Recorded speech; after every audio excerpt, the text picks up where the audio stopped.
Diduga tersambar petir, 3 bangunan di Taman Sari terbakar.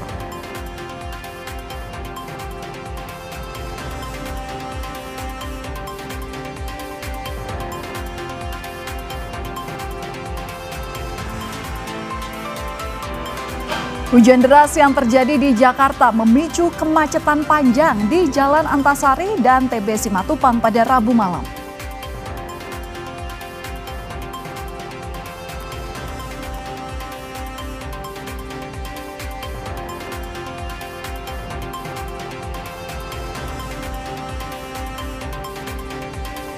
Bekas pelatih timnas Sinteyong beri kode jika dirinya masih tertarik melatih skuad Garuda.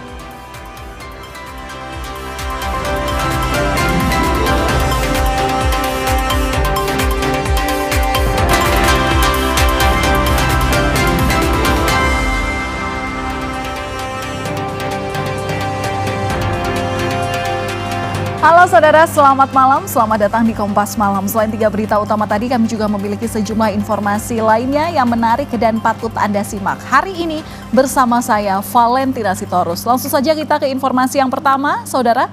Diduga karena tersambar petir, 3 bangunan di kawasan padat penduduk di Taman Sari, Jakarta Barat pada Rabu malam terbakar. Kebakaran sempat membuat panik warga.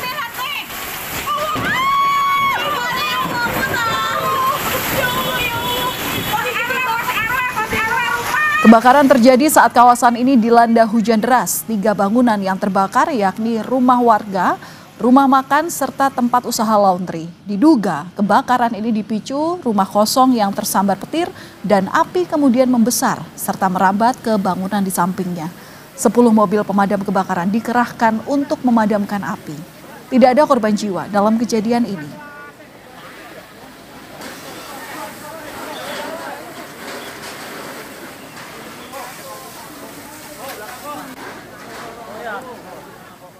Jadi diperkirakan, ya ini baru dugaan saja, belum masuk jadi faktor alam. Ya karena tadi sedang memang ada petir yang cukup besar dan angin cukup besar yang mungkin merambat ke bangunan yang kosong, ya, salah satu bangunan yang terbakar kosong, jadi timbul penyalaan. Hujan deras di Jakarta mengakibatkan banjir di Jalan Bujana Tirta, Pulau Gadung, Jakarta Timur. Ketinggian banjir yang merendam Jalan Bujana Tirta Pulau Gadung ini mencapai 80 cm. Banjir merendam sejumlah lapak pedagang. Perahu bantuan dikerahkan untuk membantu mobilisasi warga di wilayah itu. Selain karena hujan deras, banjir juga dipicu karena kurang berfungsinya drainase di wilayah itu.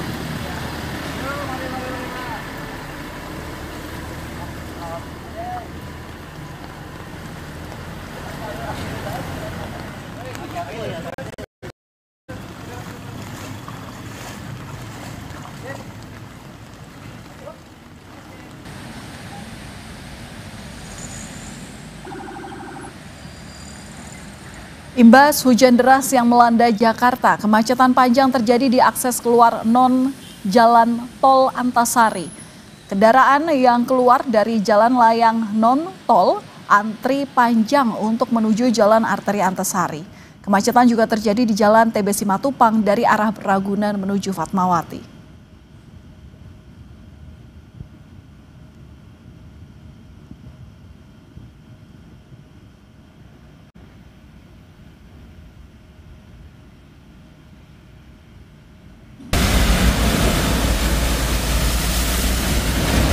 Banjir juga merendam Jalan Gunung Sahari Pademangan, Jakarta Utara dengan ketinggian 20 hingga 50 cm pada Rabu malam. Akibatnya sejumlah kendaraan roda 2 yang nekat menerobos banjir mengalami mati mesin. Sehingga lalu lintas untuk pemotor yang menuju arah Senen Jakarta Pusat dialihkan ke Jalan RE Marta Dinata.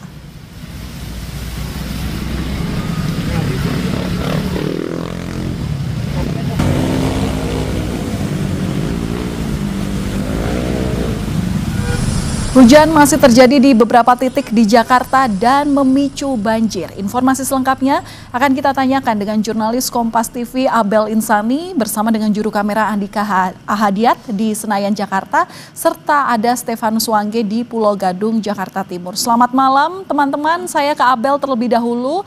Abel, malam hari ini bagaimana? Hujan masih terjadi di tempat Anda berada? Kondisi lalu lintas di sana, di kawasan Senayan seperti apa? Hingga saat ini memang masih hujan. Kalau ini juga saudara, saya juga harus memakai jas hujan karena memang hujannya masih cukup deras begitu ya, dan untuk situasi lalu lintas di sekitar Senayan ini juga tadi sempat terjadi kemacetan begitu, tapi memang untuk saat ini sudah cukup bisa terurai. Namun memang untuk daerah Senayan menuju ke Patal ini memang masih terjadi macet atau ada antrian kendaraan. Tapi memang hingga saat ini kalau dan juga saudara, untuk hujan ini memang masih diprediksi atau cuaca ekstrim ini masih akan diprediksi akan berlanjut hingga besok begitu ya. Tadi sudah ada himbauan dari BMKG terkait dengan cuaca ekstrim yang terjadi di wilayah Jakarta khususnya, sehingga masyarakat juga perlu untuk bisa memperhatikan daerah mana saja yang memang harus dihindari atau bisa diwaspadai. Nah, ada beberapa daerah di Jakarta yang perlu diwaspadai kalau menurut saudara. Untuk Jakarta Pusat ini ada kawasan Menteng dan juga Tanah Abang, kemudian di Jakarta Utara ada wilayah Penjaringan, kemudian di Jakarta Barat ini ada wilayah Cengkareng, Grogol, Tamburan, Kebonjeruk, Taman Sari, kemudian ada Kembangan, dan juga di Jakarta Selatan di wilayah Tebet, Setiabudi, dan juga Cilandak. Jadi memang untuk kawasan-kawasan ini pada tanggal 22 hingga 23 ini instruksi dari BMKG akan terjadi cuaca ekstrim, mulai dari hujan deras, kemudian ada angin juga disertai dengan petir, begitu, sehingga ini juga harus diwaspadai oleh masyarakat khususnya di wilayah Jakarta, khususnya di wilayah-wilayah yang tadi sudah disebutkan. Kalau saya bisa sedikit dan juga saudara, hari ini di wilayah Jakarta tadi pagi hingga siang ini memang cuacanya cukup panas, ada sekitar 34 derajat, tetapi kemudian di sore hari di pukul 17 kemudian hingga saat ini telah terjadi hujan yang cukup deras. Artinya memang ada cuaca ekstrim yang terjadi, dan BMKG kemudian BNPB juga sudah menghimbau melalui sosial medianya ini ada cuaca ekstrim yang akan terjadi selama 2 hari, yakni hari ini dan juga besok di beberapa wilayah di wilayah Jakarta. Dan ini juga menyebabkan adanya beberapa bencana hidrometeorologi maksud saya kalau juga saudara, yakni seperti banjir, kemudian banjir bandang, ada longsor dan juga pohon tumbang. Jadi perlu diwaspadai di beberapa wilayah-wilayah yang tadi sudah saya sebutkan kalian dan juga saudara. Ini juga menghimbau bagi para maksud saya bagi masyarakat untuk bisa lebih berhati-hati, kemudian bisa menjaga kesehatan begitu, karena memang untuk cuaca ekstrim ini bisa berdampak ke kesehatan, kemudian ke beberapa wilayah di Jakarta yang kemudian menjadi macet, begitu. Ini juga perlu diwaspadai, sehingga untuk saat ini Valen dan juga saudara, kalau saya bisa diceritakan, ini memang agak gerget ya Valen, atau agak tidak enak badan karena tadi cuacanya cukup panas, kemudian malam ini hujan begitu deras, dan situasi ataupun juga hawa ini kalau bisa dirasakan ini cukup dingin dan tidak enak di badan begitu Valen. Jadi untuk saat ini himbauan untuk masyarakat untuk tetap berhati-hati dan kemudian untuk bisa menjaga kesehatan dan mewaspadai daerah mana saja dan kemudian apa saja dampak dari cuaca ekstrim yang memang sudah dikatakan atau dihimbau oleh BMKG ataupun juga BNPB. Kembali ke Anda, Valen. Baik, Jakarta Selatan terpantau masih terjadi hujan. Kalau begitu kita langsung memantau bagaimana kondisi di Jakarta Timur, langsung kepada Stefanus Wangge. Stefanus, bagaimana kondisi banjir di sana? Apakah sudah mulai surut? Valen dan juga pemirsa, ruas jalan di Bujana Tirta ini sudah mulai surut setelah tadi sempat ketinggian air di ruas jalan ini mencapai sampai 80 cm sehingga jalan tidak bisa dilintasi pengendara motor maupun mobil. Dan sekarang sebagian ruas jalan yang sempat terendam hingga 50 cm sudah mulai surut, namun masih ada tersisa genangan air di belakang saya ini yang dikarenakan terjadi adanya cekungan jalan sehingga air masih merendam di sebagian jalan kawasan ini. Demikian, Valen. Baik, potensi cuaca ekstrim terutama hujan deras yang menyebabkan banjir hingga saat ini. Kalau di sekitaran Anda ini banjir masih terjadi di mana di kawasan Jakarta Timur, Stefanus? Untuk di Jakarta Timur yang terpantau masih sudah mulai surut beberapa diantaranya. Namun titik-titik rawan yang kerap terjadi banjir seperti di Jalan di Panjaitan yang memang sering terjadi genangan air dikarenakan hujan deras sudah surut. Dan di wilayah Cibubur yang memang menjadi kawasan langganan banjir juga sudah mulai surut dikarenakan situasi tingginya air di jalan itu karena tidak berfungsinya drainase atau penyempitan saluran air hingga air perlahan baru bisa melewati saluran air untuk sebagai saluran pembuangan. Oke, Stefanus, bagaimana banjir ini berdampak pada mobilisasi warga di sana? Apakah juga terlihat ada kemacetan sebagai dampaknya? Untuk di Jalan Bujana Tirta ini memang bukan merupakan jalan utama, melainkan jalan akses ke pemukiman warga ataupun jalan tembus menuju ke Rawamangun. Dampak kebanjir di kawasan ini sendiri memang tidak terlalu mengganggu arus lalu lintas, namun justru malah berdampak pada pedagang yang berada di sekitar sini, terutama pedagang makanan yang biasanya mereka jam 5, jam 6 itu sudah laris, namun karena dampak banjir ini justru mereka harus masih terus berdagang, begitu Valen. Baik, terima kasih atas laporan Anda, jurnalis Kompas TV Stefanus Wangge dan juga Abel Insani. Cuaca ekstrim masih akan terjadi hingga 2 hari ke depan. Waspada harus dikedepankan terutama oleh masyarakat sekitar. Terima kasih kawan-kawan atas laporan lengkap Anda. Saudara, Badan Meteorologi, Klimatologi, dan Geofisika memprediksi pada Kamis 23 Oktober wilayah Jabodetabek akan diguyur hujan dengan intensitas sedang hingga lebat.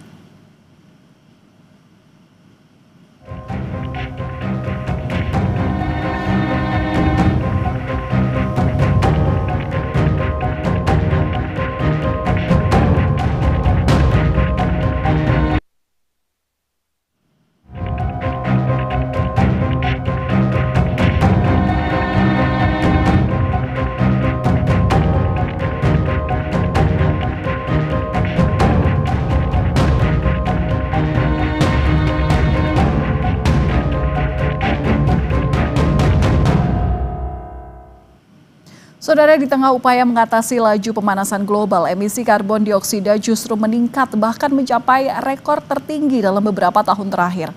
Hal ini memicu cuaca ekstrim di berbagai wilayah, termasuk Indonesia. Cuaca ekstrim yang terjadi di beberapa wilayah di Indonesia memperparah polusi udara. Akibatnya sejumlah penyakit di beberapa wilayah meningkat, mulai dari gangguan pernapasan akibat polusi udara, bahkan risiko penyakit jantung dan pembuluh darah. Dari data pantauan Indeks Kualitas Udara Kementerian Lingkungan Hidup dan Kehutanan di kawasan Tangerang Selatan dan Depok pada 21 Oktober lalu, keduanya mengalami tingkat polusi tinggi di angka 155 dan 147 dan masuk ke dalam kategori tidak sehat. Peneliti ahli muda Pusat Riset Iklim dan Atmosfer BRIN menyebut tingginya polusi di beberapa wilayah akibat curah hujan yang masih rendah. BRIN meminta warga untuk mengurangi kegiatan di luar ruangan dan menggunakan masker saat keluar rumah. Ya, salah satu himbauan yang bisa kita berikan ke masyarakat adalah menggunakan, kalau bisa gunakan masker. Maskernya kalau bisa yang standar ya, yang bisa menyaring partikulat di bawah 10 mikron misalkan dari masker N95 dan sejenisnya. Selain itu, usahakan juga jangan terlalu banyak melakukan aktivitas yang berat di luar ruangan. Di Jakarta, polusi udara membuat kasus COVID-19 dan infeksi saluran pernapasan akut melonjak. Dinas Kesehatan DKI Jakarta mencatat 1,9 juta kasus infeksi saluran pernapasan akut atau ISPA sepanjang Januari hingga Oktober 2025. Angka ini melonjak signifikan sejak pertengahan tahun. Walaupun angkanya terus naik, Gubernur DKI Jakarta Pramono Anung memastikan jika kedua kasus ini tak sampai dalam klasifikasi pandemi. Kalau di Jakarta, saya memastikan bukan menjadi pandemi. Memang ada 1-2 dan sekarang ini COVID seperti flu. Dan beberapa memang akhirnya ada yang di puskesmas, ada yang di rumah sakit, dan mereka segera bisa disembuhkan. Jadi bukan seperti yang COVID ketika yang seperti yang lalu, sekarang ini sudah seperti flu dan memang beberapa terjadi. Polusi udara telah menjadi permasalahan serius yang mempengaruhi kesehatan manusia, lingkungan, dan ekosistem secara global. Setiap warga negara berhak mendapatkan udara yang bersih dan sehat. Karenanya, pemerintah harus mengambil langkah-langkah efektif untuk mengatasi krisis ini. Tim Liputan, Kompas TV. Kami akan kembali usai jeda dengan informasi dari dunia olahraga mengenai bekas pelatih timnas Sinteyong yang memberi kode jika dirinya masih tertarik melatih skuad Garuda.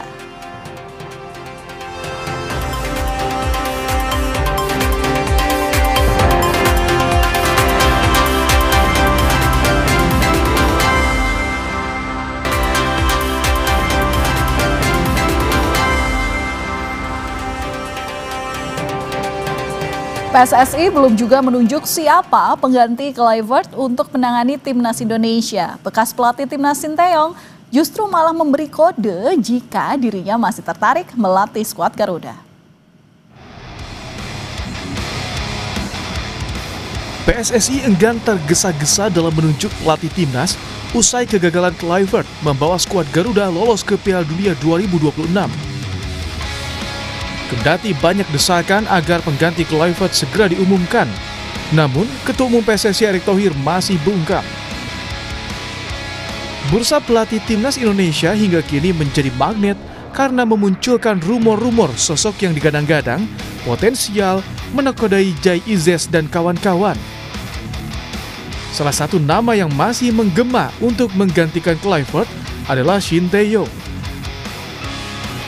Keberhasilan STY mengubah pola permainan timnas menjadi alasan masih banyak yang berharap STY kembali ke Indonesia. Lewat wawancara baru-baru ini dengan Goalpost Asia, Shin Tae-yong sempat menyinggung posisi kepelatihan di timnas Indonesia. Pelatih asal Korea Selatan itu bahkan mengaku akan memprioritaskan Indonesia sebagai pilihan utama jika mendapat tawaran lagi. 저는 뭐 감독이고 저는 일단 열려 있으니까 그건 좋은 조건이 들어오고 하면 인도네시아가 아니라 어디든 갈 수 있는 부분. 근데 만약에 이제 같은 조건이라면 인도네시아가 그래도 더 마음에 끌리시긴 하겠네요. 같은 조건이고 뭐 그보다 더 좋은 조건에 오더라도 인도네시아가 만약 제시한다면 항상 1순위는 인도네시아라고 보면 되겠죠. Di tengah memanasnya bursa pelatih timnas Indonesia, ex-asisten Kluivert Alex Pastoor mengungkit soal kesepakatannya bersama timnas Indonesia. Pastoor menyebutkan ada 3 kesepakatan antara tim pelatih yang kala itu dipimpin Kluivert bersama dengan PSSI. Salah satu yang ditekankan Pastoor adalah jika bisa mencapai Piala Dunia itu luar biasa. Namun sebagai tim peringkat ke-119 itu tak logis. Begrepen waren ook wat dat betreft drieledig. Het zou mooi zijn, korte termijn, als je het WK haalt. Maar goed, als 119e van de wereld is dat natuurlijk niet per se heel makkelijk en logisch. Het tweede was Gerald Vanenburg en Frank van Kempen op de onder 23 en de onder 20. Pernyataan Alex Pastoor kepada media Belanda tersebut disayangkan oleh analis sepak bola Wesley Hutagalung.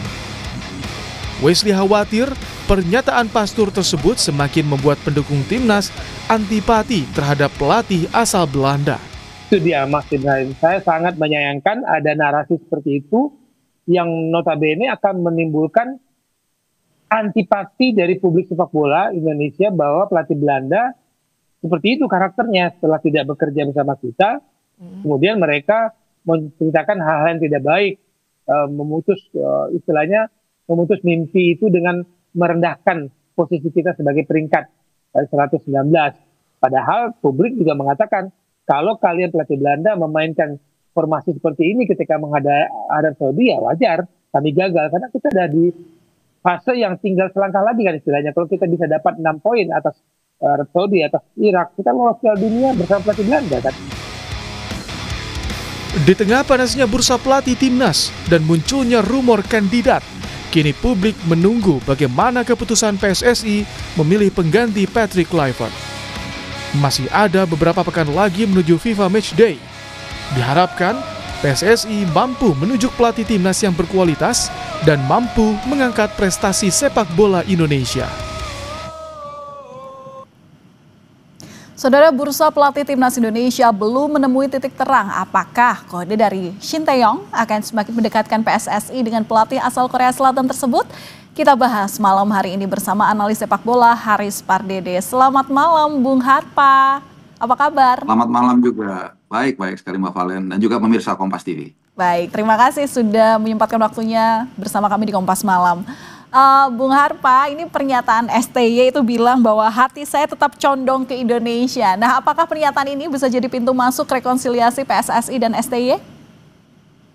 Ya, 100%. Yaitu adalah sebuah pintu rekonsiliasi yang dibuka. Satu pertanda bahwa STY kalau memang ada itikat baik atau ada tawaran dari federasi, dia akan menyambut itu. Karena mungkin ya orang bisa punya duit 10 miliar, 100 miliar, bahkan juga 1 triliun, tapi untuk merasakan bagaimana dia diterima, bagaimana di setiap stadion namanya bergema, bahkan ketika dia sudah dipecat, itu sesuatu yang priceless. Jadi itu bisa dimaklumi, bisa diterima, make sense, dan semua checklist saya sudah paparkan dalam beberapa kesempatan itu sudah masuk semua, adaptasi, availability, lalu soal gaji yang kita tahu juga masih dicicil, ini kan juga menghemat budget, dan juga acceptance, ini semuanya checklist. Tinggal bagaimana federasi ini, ya individu per individu itu bisa mau menurunkan egonya, kemudian juga meredam orang-orang yang katakanlah berseberangan untuk mengambil opsi CLBK atau kembali meng-hire Shin Tae-yong membesut tim nasional kita. Tapi Bung Harpa, kalau kita mundur ke belakang, waktu saat itu STY dipecat dari pelatih timnas, kemudian seolah-olah PSS ini terlihat cepat begitu, bahkan konferensi pers untuk mengumumkan pelatih baru saat itu adalah Patrick Kluivert itu seolah cepat. Nah, di sini itu ada kemenarikan dua hal. Pertama, STY seperti membuka pintu untuk memberikan harapan kepada Indonesia bahwa ia tetap akan memilih Indonesia kalau memang ditawari sebagai pelatih. Tapi di sisi lain PSSI sekarang ini kayak no comment dan gak ada konferensi pers secepat waktu itu gitu. Seperti apa sih membaca peluang STY bisa kembali ke timnas dengan sikapnya PSSI sekarang? Ya, kalau saya lihat peluangnya masih 50-50 ya, mungkin 51-49 lah, jadi masih tipis-tipis. Saya pikir diamnya PSSI selama ini hanya ada dua kemungkinan. Ya, mereka mau buying time dulu sambil melihat situasi, atau yang kedua, bukan tidak mungkin ada dua kubu yang saling gontok-gontokan dalam pemilihan pelatih baru nanti. Katakanlah kubu yang menginginkan STY kembali dan juga yang tidak menginginkan STY kembali. Yang pasti memang harus diakui ada subjektivitas dalam treatment baik di bulan Januari lalu dan juga di bulan Oktober. Kalau kita masih ingat di bulan Januari lalu ketika Shin Tae-yong dipecat tanggal 6, berkasnya hanya dikasih pagi-pagi, siang langsung diumumkan, kemudian selang 5 hari kalau saya nggak salah, tanggal 11 Januari itu langsung diumumkan pelatih baru, diperkenalkan bahkan Patrick Kluivert di Hotel Mulia. Dan bahkan saat itu Pak Erick Thohir mengatakan untuk pencarian pelatih baru itu, we've been discussed many months before, berarti kan ini sekitar Oktober, bahkan maksimal November. Nah sementara saat ini, ya Patrick Kluivert yang kita tahu tidak perform, tapi butuh waktu yang cukup lumayan lama untuk memecat dia menurut saya. Dan kemudian untuk memilihnya itu susah sekali, lama. Dan bahkan Pak Ketum itu udah janji 2 hari kan, dari mulai hari Kamis, tapi sekarang sudah Jumat, Sabtu, Minggu, Senin, Selasa, udah mau Rabu, udah seminggu ini belum ada hilalnya. Jadi ya. Apa kira-kira yang membuat STY susah untuk kembali ke timnas? Padahal desakan masyarakat, desakan supporter itu besar sekali, pengen STY balik. Ya, pertama bukan hanya soal desakan ya, tapi juga kalau kita lihat variabel-variabelnya semuanya checklist. Nah, apa yang membuat dia susah ke timnas? Saya rasa tadinya 3 sebenarnya. Satu itu dari Shin Tae-yong sendiri, kedua dari ketua umum, dan yang ketiga orang-orang di sekitar ketua umum. Kalau kita lihat dari STY kan kita sudah bahas, jadi sudah memberikan tanda untuk CLBK. Nah, ini sebenarnya tadinya saya pikir malah susah, karena kan luka yang ditorehkan itu bulan Januari mungkin saja belum sembuh, tapi ternyata tampaknya sudah kering. dan dengan celotehan di sebuah podcast bahwa dia sangat senang kalau bisa kembali ke Indonesia. Tapi yang kedua nih, Pak Erick ini bagaimana nih, mau nggak beliau menurunkan egonya? Saya yakin sekali nih ya, kalau beliau mau menerima ini, maka kepercayaan masyarakat kepada federasi dan beliau ini akan kembali pulih. Dan juga hype orang untuk nonton timnas itu akan kembali lebih tinggi. Tentu tidak mungkin semua orang setuju ya, kalau CLBK. Tapi dari survei-survei yang saya lihat secara roughly, itu sekitar 70-80% orang menginginkan Sintayong kembali. Yang ketiga ya tadi itu, orang-orang di sekelilingnya dia yang memang nggak tahu kenapa itu sangat membenci atau sangat tidak menginginkan ST kembali. Jadi kalau dua hal terakhir itu bisa dibenahi, saya pikir kita bisa mungkin kembali menerima Sintayong menjadi pelatih tim nasional kita. Tapi apakah ada kemungkinan keputusan PSSI yang sampai saat ini belum terlihat itu karena ada kans bahwa PSSI ingin kembali memilih pelatih dari Belanda? Ya, memang kita nggak bisa mengeneralisir ya, tapi paling tidak ada pattern yang kita bisa lihat bagaimana kelakuan dari tim kepelatihan Belanda ini ya seperti apa. Masyarakat bisa menilai sendiri. Kebetulan saya juga ada di stadion saat itu di King Abdullah Sport City di Jeddah. Ya, setelah pertandingan mereka hanya berdiri di pinggir lapangan, sementara fans, bahkan manajer timnas Pak Sumarji dan staf yang lain-lain yang juga jarang kelihatan itu juga memberikan say hello lah kepada fans yang saya tahu betul pengorbanan mereka sangat luar biasa untuk datang ke stadion. Kemudian setelah itu mereka menyelonong ke Belanda ya, walaupun nggak ada yang dilanggar peraturan, tapi kan ini ada kepatutan ya. Yang kemudian yang ketiga ternyata tentunya pernyataan dari asisten pelatih Alex Pastur yang saya pikir tadinya dia orang yang acceptance-nya cukup tinggi, tapi kemudian komentar-komentarnya kalau menurut saya ya itu cukup menyakitkan dengan mengatakan tidak logis untuk tim nasional kita lolos ke Piala Dunia. Padahal ya kemarin di round 3 kita berhasil loh menahan imbang 1 sama Saudi dan juga mengalahkan mereka 2-0 di Jeddah. Iya, tapi kalau kita lihat agenda ke depan ya untuk timnas yang memang bahkan November ini ada FIFA Matchday. Kapan sih idealnya PSSI harus menentukan siapa pelatih timnas? Ya idealnya sudah saatnya secepatnya ya, karena kalau saya nggak salah itu FIFA Matchday bulan November itu sekitar tanggal 10 atau tanggal 11 mulainya. Jadi kalau kita hitung-hitung ya mungkin nggak sampai 3 minggu dari sekarang lah. Jadi bayangkan kalaupun andai kata sekarang deh dipilih ya pelatih baru, itu kan adaptasinya masih panjang, Mbak. Bagaimana dia ntar perkenalan dulu lah, salaman sini, salaman sana. Apalagi kalau kayak dulu kan banyak gimmick-gimmick lah. Makan inilah, makan itu, segala macam. Belum lagi pengenalan ke para pemain. Lalu kemudian macam-macam itu butuh waktu. Jadi sebenarnya sekarang pun udah mepet. Makanya saya bilang, kalau kita memang mau lihat yang paling checklist ya, Coach STY begitu dia masuk, ibaratnya langsung masuk gigi 5, langsung siap ke November itu semuanya on the track. Tapi again, kita hanya sebagai masyarakat hanya bisa mengusulkan, kita kembalikan lagi kepada mekanisme PSSI melalui ESCO yang secara statuta memang punya hak untuk menentukan siapa nanti pelatih yang akan dipilih.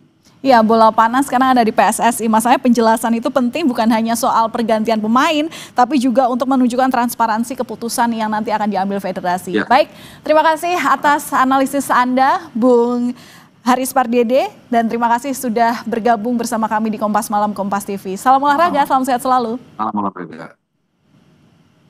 Saudara, kami masih akan kembali usai jeda dengan informasi mengenai 87 warga Palestina tewas akibat serangan Israel sejak gencatan senjata diberlakukan 10 Oktober 2025.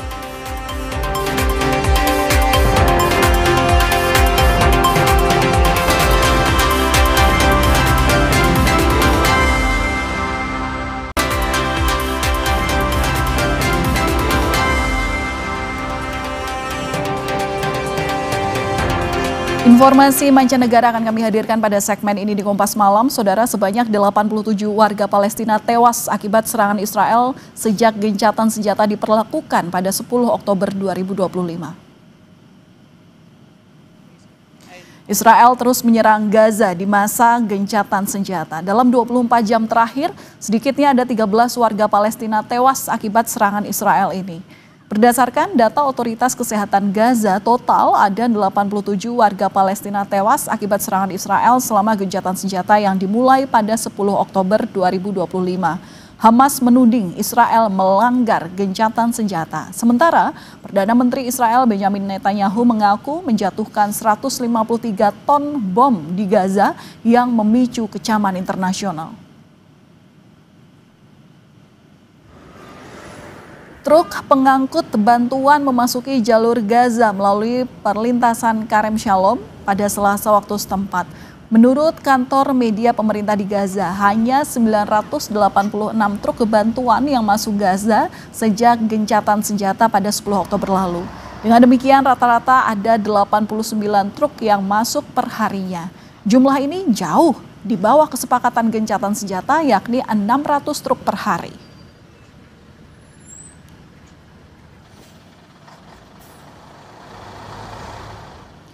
Seperti apa situasi di Gaza di tengah gencatan senjata yang sering kali dilanggar oleh Israel? Kami akan tanyakan dan sudah bersama kami relawan Mercy melalui sambungan Zoom ada Marisa Noriti yang berada di Amman. Selamat malam waktu Indonesia Mbak Marisa. Ya, selamat malam Mbak Valen. Iya Mbak Marisa, boleh diinformasikan kepada kami seperti apa kondisi terkini di Gaza? Ya, baik. Seperti yang kita ketahui bersama, tanggal 19 Oktober kemarin terjadi penyerangan di Gaza oleh pihak Israel yang menyebabkan korban juga cukup banyak. Dan ini salah satu tambahan lagi bagi pelanggaran ceasefire bagi pihak Israel. Akan tetapi setelah itu kondisi di Gaza sudah mulai agak kondusif saat ini. Hingga saat ini belum ada dan mudah-mudahan tidak pernah ada lagi serangan udara dari pihak Israel. Dan untuk bantuan sendiri seperti yang sudah disampaikan, yang seharusnya 600 truk per hari, hingga saat ini hanya 89 truk aja per hari rata-rata. Dan ini dikarenakan karena border hanya Kerem Shalom dan Kisufim aja yang dibuka. Sebenarnya untuk mencapai 600 truk per hari ini harusnya seluruh border dibuka sehingga capaian-capaian untuk ceasefire di tahap awal ini bisa diwujudkan. Dan hingga saat ini seperti kita ketahui juga pihak Israel masih mendiami 58% wilayah Gaza, yaitu wilayah Yellow Line, dan mereka saat ini berusaha mencoba memberikan marking yang visible untuk Yellow Line itu, tapi apakah itu sesuai dengan kesepakatan yang ditetapkan oleh mediator itu belum bisa dikonfirmasi. Dan bahkan saat ini berkembang isu bahwa pihak Israel dan sekutunya Amerika Serikat hanya akan membangun wilayah di Gaza yang di bawah kontrol Israel. Ini tentu saja sudah sangat jauh dengan Trump plans yang waktu itu diajukan di kesepakatan ceasefire di awalnya, seperti itu Mbak. Oke, untuk pembangunan wilayah ini kan menjadi fase lanjutan dalam proposal Donald Trump kala itu dalam perdamaian di Gaza dan Israel ini. Tapi kalau melihat dari sejumlah paparan yang tadi disampaikan Mbak Marisa bahwa border belum dibuka semua sehingga truk bantuan belum bisa masuk sesuai dengan angka atau jumlah yang harusnya disepakati per hari ada 600 begitu ya. Kemudian juga gencatan senjata lagi-lagi kemarin membombardir wilayah Gaza begitu. Ini alasannya apa dan apa kemudian upaya yang dilakukan oleh relawan Mercy untuk tetap mengawal supaya fase pertama perdamaian antara Israel dan Gaza ini tetap on the track gitu? Baik, untuk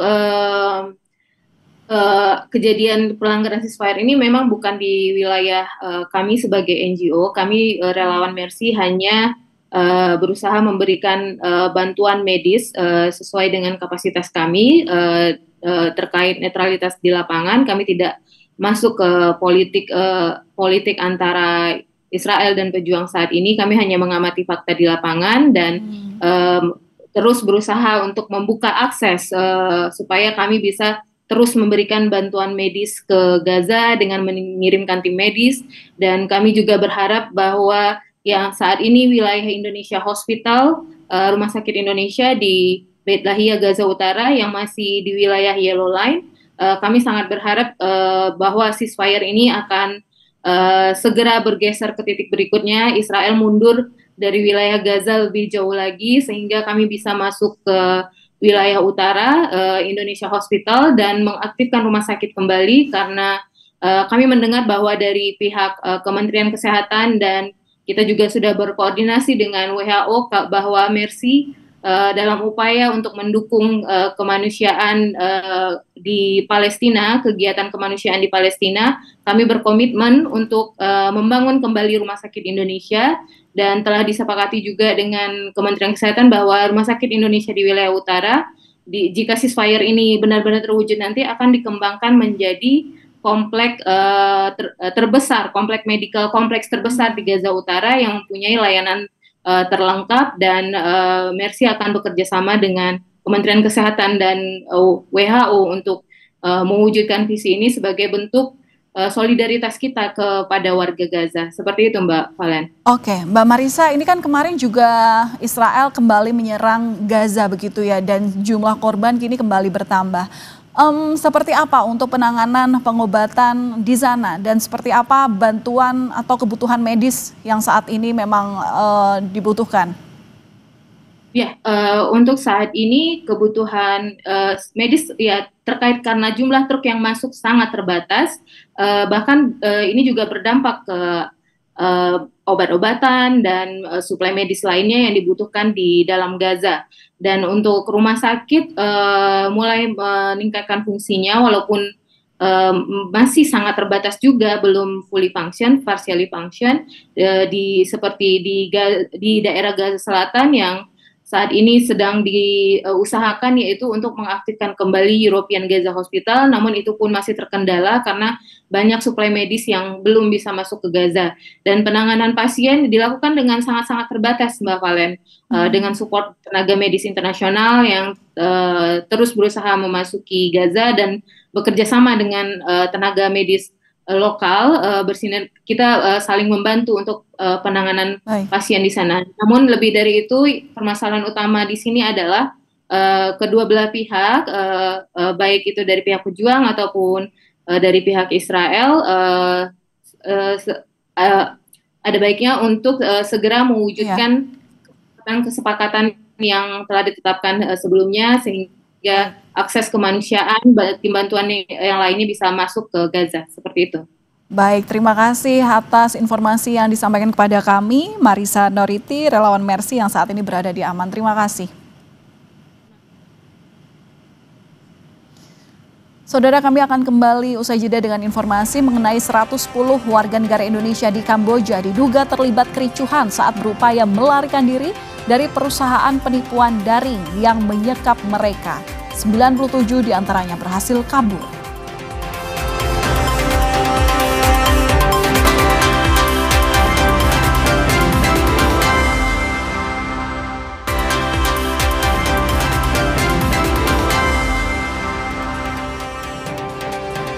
Menteri Luar Negeri Sugiono buka suara soal rencana pemulangan WNI yang menjadi korban perusahaan online scam di Kamboja.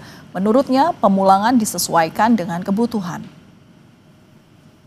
Sugiono bilang pendampingan WNI jadi prioritas, namun belum tentu semua korban perusahaan online scam di Kamboja mau dipulangkan ke Indonesia.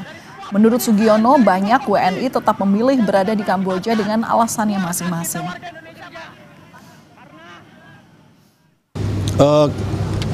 Kita lihat nanti kebutuhannya seperti apa, apakah semuanya mau pulang atau tidak, gitu kan. Karena ada juga yang kita pulangin ternyata tidak mau pulang, kan seperti itu.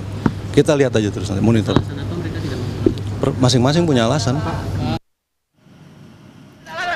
Sebelumnya, 110 WNI di Kamboja diduga terlibat kericuhan saat berupaya melarikan diri dari perusahaan penipuan daring yang menyekap mereka. Insiden ini terjadi pada 17 Oktober, di mana dari 110 orang, 97 diantaranya berhasil kabur dan kini berada di Phnom Penh untuk pendataan. Dari jumlah tersebut, 67 diantaranya akan dipulangkan dalam waktu dekat, sementara 11 orang berada di rumah sakit.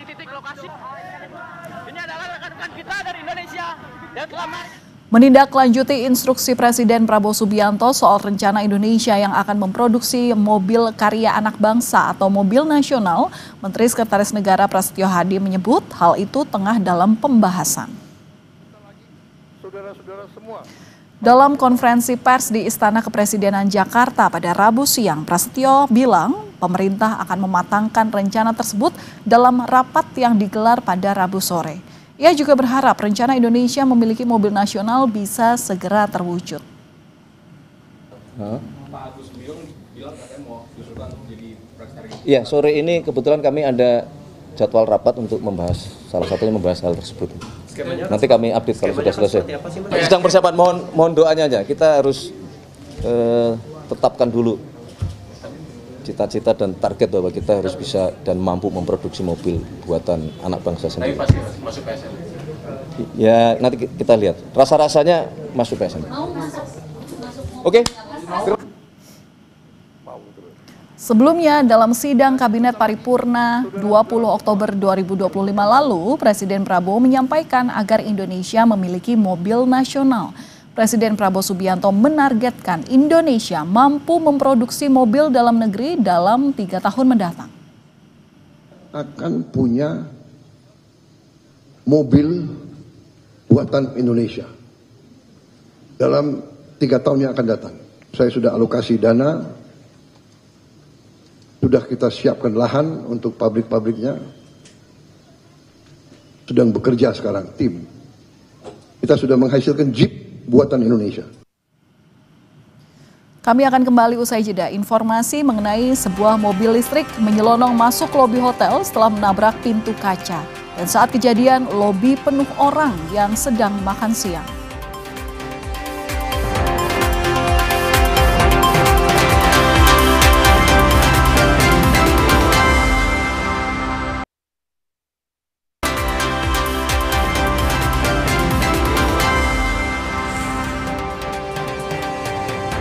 Sebuah mobil listrik menyelonong masuk lobi hotel setelah menabrak pintu kaca. Dan saat kejadian, lobi penuh orang yang sedang makan siang.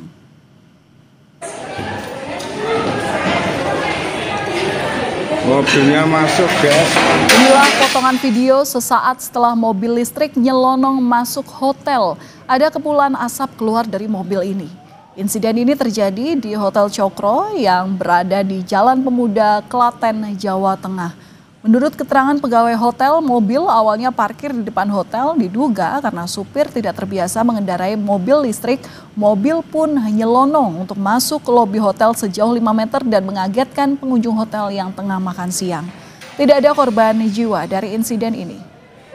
Mobilnya belandang hotel. Informasi lain, saudara, 2 kelompok massa terlibat bentrok saat sejumlah petugas hendak memasang pelang pembangunan kelurahan di lahan Fasos Fasum milik pemerintah Kabupaten Bekasi, Jawa Barat. Pemerintah, wakil rakyat begini, nindas rakyat. Kericuhan antara kelompok warga yang pro dan kontra terhadap rencana pembangunan kantor baru Kelurahan Jati Mulia. Kedua kelompok yang terlibat aksi saling dorong pun nyaris baku hantam. Polisi dan TNI yang berada di lokasi segera berupaya untuk meredam emosi dan membubarkan massa.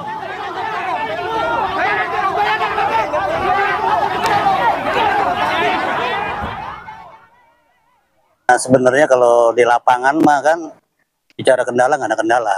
Karena ini kan hak tanah rakyat juga, tanah pemerintah, tanah Fasos Fasum. Ya harus dibedakan. Kalau tanah masjid dengan 2.000, sisanya kan buat kantor kelurahan tuh. Kantor kelurahan paling dipakai ini 600 meter kali 2 lantai lah. Itu sih. Kendala nggak apa-apa, cuman Anda warga aja mungkin mereka ingin menguasai lahan Fasos Fasum ini. Dan kami tutup Kompas Malam sampai di sini. Jangan lupa untuk cukupi kebutuhan air mineral Anda setiap hari dan rasakan kesejukannya. Saya Valentina Sitorus pamit. Terima kasih atas perhatian Anda dan sampai jumpa.